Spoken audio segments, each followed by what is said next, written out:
As always, it is my pleasure that you join me for today's podcast of Second Chance Coaching. My name is Dr. Richard Lewis. If you'd be so kind as to leave me a rating and your feedback, I would very much appreciate it, and it will help others like you to optimally discover this podcast wherever you listen to this and your other favorite podcast. As you know, at Second Chance Coaching, we focus on seeing everyday life through the eyes of the returning citizen and highlighting the resiliency of the human spirit. I would love to work with you one-on-one, whether you're a returning citizen or coaching client seeking your second chance, or you're a representative of a business, college, or university seeking to integrate and support returning citizens in your respective organizational and learning environments. Please feel free to contact me via email at richard@secondchancecoaching.com or via Instagram at the Dr. Richard Lewis.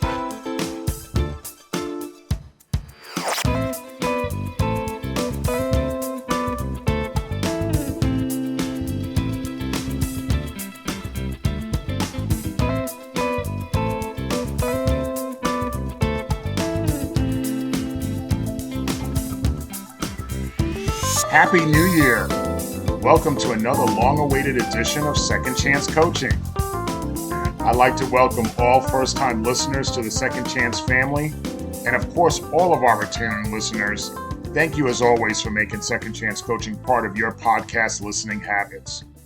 During our in-season 6-month break, we certainly got a lot of new listeners, and I'd like to take the time to welcome our new listeners from New South Wales in Australia, the country of Egypt, the Democratic Republic of the Congo, Germany, India, and of course the Netherlands. Thank you, and we hope you continue to come back and continue to be a part of our Second Chance Coaching family. At the beginning of the podcast, I exclaimed Happy New Year to all of you, even though right now we are officially halfway through the new year. But this is, of course, the first time I've had an opportunity to speak to you in this new year of 2022. Today, our topic is we're going to talk about transitions in movement. This is something I've definitely experienced firsthand in the first half of this year, and it's something that we all experience in life, and certainly for those of us returning home along the reentry journey. The first transition in movement I have to say that I went through was the sale of me and my sister's mother's home, our mother's home, and then on my own completing my move into my condominium apartment. I'm still in Hollywood, Florida, and as I'm talking to you, I'm recording my very first episode from this new condominium, so it's great. But during the past holiday season, the Christmas season, I was doing a lot of moving. I was training for a new part-time job. I was transitioning, leaving another part-time job. Needless to say, during that time between the moving and the training at one and closing out business at another, there was a lot going on. And even today, right now, I still have boxes that need to be unpacked, things that need to be organized, installed, hung up, deciding what I'm going to do with these things. A lot of stuff going on. And outside of the part-time jobs of one coming up and one exiting during that time period, I also undertook a new adjunct teaching position at another college. I was excited that I started teaching speech communications. I taught 2 sections. I taught in the spring term, I taught one during a set day and time, but it was due via Zoom. And I taught another fully online. There were tons of movements going on here. So in this particular situation, being at a new college I was teaching at, just in that particular place, I was there in a new place, a new space, and the navigation, of course, when you're in a new place, it's challenging. And certainly learning the culture of a new organization had its difficulties, but I was able to get through it. But here's what I've discovered. Good, bad, or indifferent, students are students. The learning experience is the learning experience. It's always very rewarding. The challenges you go through it, but at the end of the day, the reward is key. But despite that, navigating a new space and in those type of situations, seeking support is scary. But even in that new space, and even going through those transitions and movements, you can make it happen by asking questions. Asking a lot of questions. I felt like that was important for me. Asking questions, researching answers, and in an organizational standpoint, really showing enthusiasm to serve. And even though there was challenging points in that regard, there were some good points to the transition as well. Even though I'm still in Hollywood, Florida, I'm about 15 minutes east from where I used to live. I discovered some great neighborhood spots that were new. At least they were new to me in this part of Hollywood, Florida. I found and kept discovering new routes to old places, with my condo now being the central hub of my living. It was like moving and touring someplace brand new. Now, the down part to transitioning and all that movement has been a cut and almost, I would say, an elimination of me going to the beach, which needs to be corrected, by the way. I definitely need to make sure I go get my beach time back in. And the ability to have a consistent daily workout schedule, which definitely has to be corrected and will be corrected. But in the midst of all of this, one of the definite highlights during this time period was I hosted my first house guest. My first house guest was my son's godfather. He came into town for a few days and asked if he could crash on my couch, which I had no problem at all opening my home to him. But I had the funny feeling that he didn't really need to crash on my couch. I just believe he just wanted to check in on his brother. But I'm truly touched by that, especially since this couch in this new condo is not exactly that comfortable. So I guess he was making a sacrifice and taking one for the team. But during that time that he was here, we had a good chance to catch up and eat and talk and laugh. And then him and his wife surprised me. Not only him being my first house guest, but he surprised me with my first housewarming gift. He surprised me with a deluxe air fryer as a housewarming gift. And I've already made good use of it already as well. I haven't taken pictures of the food yet, but have made good use of it. But you know what? That's friendship. That's brotherhood. That's love. And I appreciate that now and always. And definitely, brother, if you don't know that I appreciate it, definitely know I do appreciate it. Always, always will appreciate it. During this transition and movement as well, my niece had also surprised me. My beautiful, wonderful niece. She surprised me that she is pregnant. She's pregnant. I'm excited. I'm going to be a granduncle or great uncle. Granduncle, I don't know what you say. Granduncle, great uncle. I'll call it granduncle. I think granduncle sounds a little older, so I'll go with that. And although I am concerned that she's young, because she's the same age I was when my daughter was born, but my sister and I will have her back. And the love and the support and the rock that my sister and my mom was for me, we will definitely be that for her. And I'm just excited that there's an expansion of my nuclear family, and I welcome them with enthusiasm and love. I tell you, but our mom would have felt the same way. She would have felt concerned, felt the same way, but she would have been definitely caught up in the excitement and love of the occasion. And during this time of transitions and movement, I definitely had to reassure family and friends, my godmother, cousins, and things of that nature, that I was doing well, even though it seemed like I was chasing my shadow, and sometimes it still feels like I'm chasing my shadow. But that's okay. But there must be something in the water, because a few weeks after my niece shared her news about her being pregnant, my beautiful, wonderful daughter called me as well and told me she's also pregnant. Wow! Wow!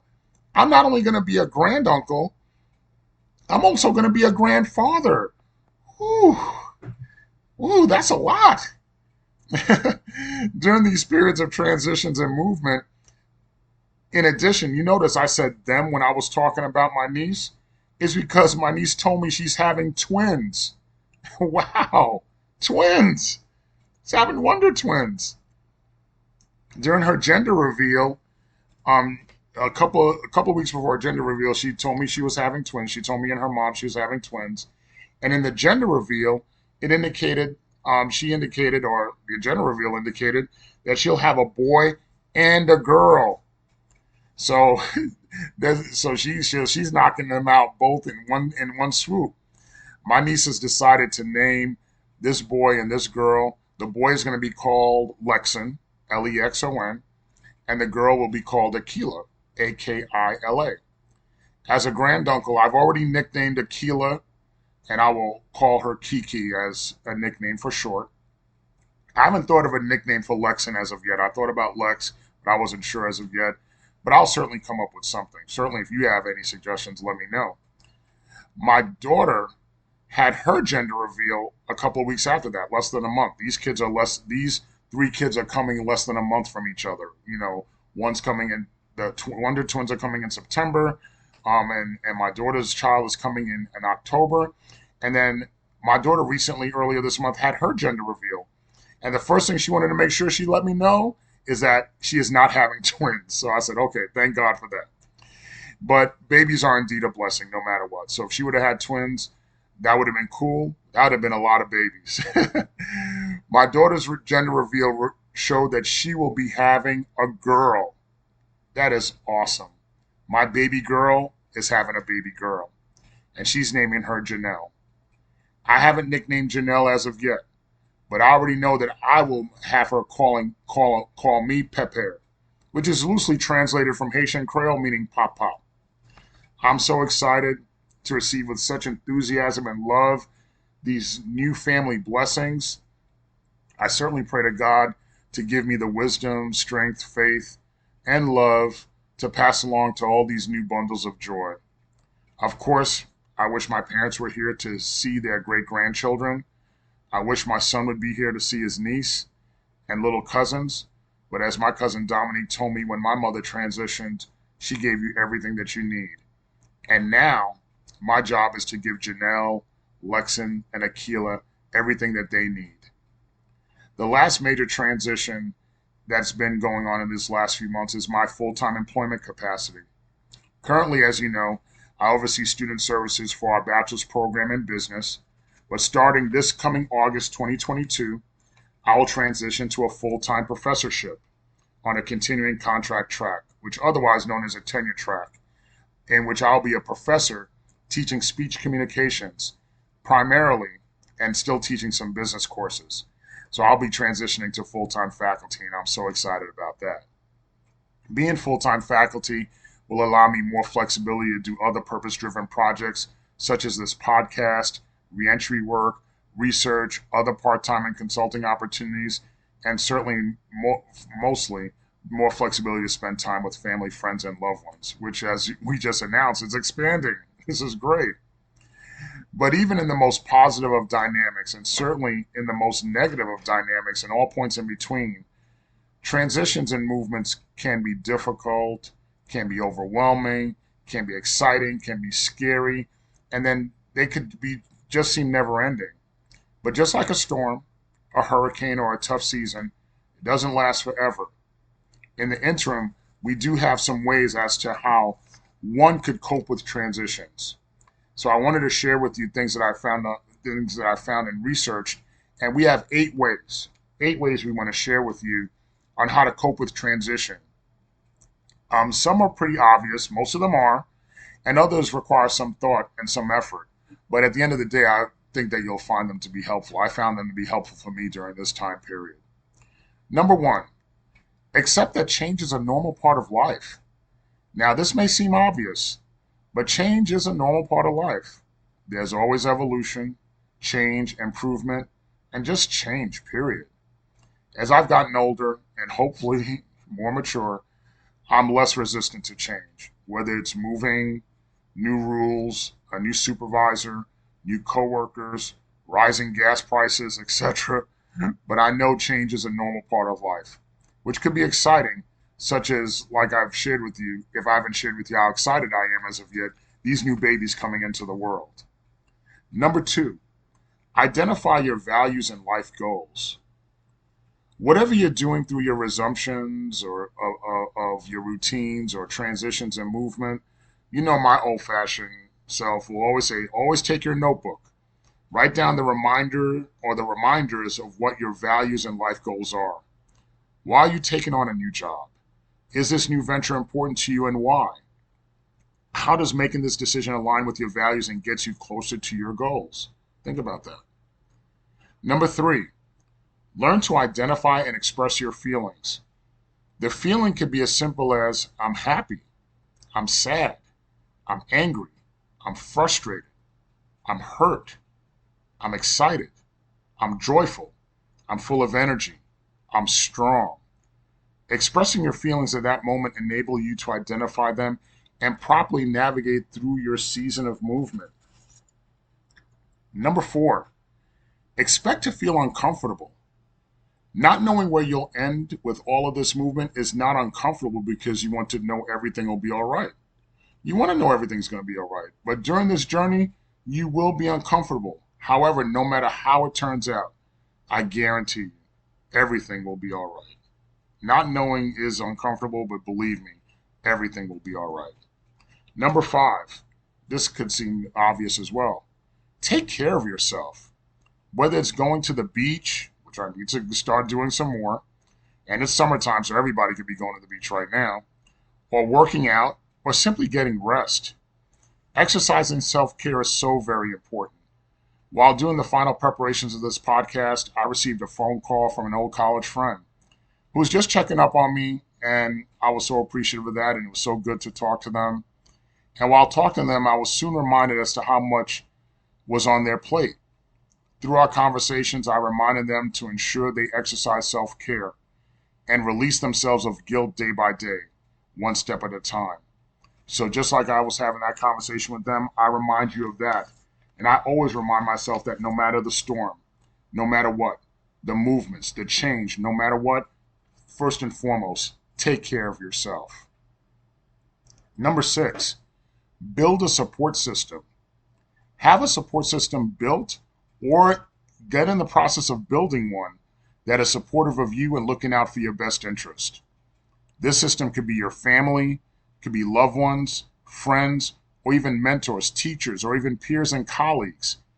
That support system that you build should be built on your trust of these individuals.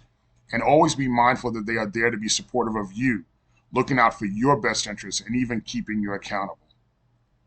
Number 7, don't hurry. Don't hurry. Focus on your rewards. When going through your transitions and movement, don't try to hurry yourself out of the lessons learned. Take the time to really absorb those lessons. And then when you're learning those lessons, you focus on the rewards that you're going to get out of it, how much better you'll be on the other end of it. You're getting tangible and intangible rewards just through the journey, just through the process of going through this journey. And number 8, acknowledge what's being left behind. When we're going through resumptions of our routines and transitions and movements into new routines, there's going to be change. There's going to be change, and we won't be the same after we've gone through them. And we sometimes acknowledge or we think about what's been left behind. We could be leaving behind bad habits. We could be leaving behind toxic folks. And we could also be leaving behind memories, old routines. And what's in front of us are new beginnings, new adventures, and our new selves who've now been battle tested and even more ready to optimize today, tomorrow, your reentry journey, and the rest of your life. To my circle of family, friends, and loved ones, thank you so much. I want to take the time to say thank you for riding it out with me through my transitional and movement period. We will be in touch sooner than later, so definitely we'll catch up. To my Second Chance family, we have 2 to 3 episodes left in season 3, and I thank you as well for riding through this season with me of transitions and movements as well. You know I love you guys, and I thank you so much, and I look forward to seeing you next time. Thank you again for joining us here at Second Chance Coaching. In addition to coaching services for individuals and businesses, I'm also available for speaking engagements and workshops on criminal justice reentry, human resources, as well as organizational culture and leadership. Feel free to email me at richard@secondchancecoaching.com, as well as connect with me on Instagram at @DrRichardLewis. Remember, every day you are given this opportunity for your second chance, and I know you'll make the best of it. I love you all, and I look forward to connecting with you next time here at Second Chance Coaching.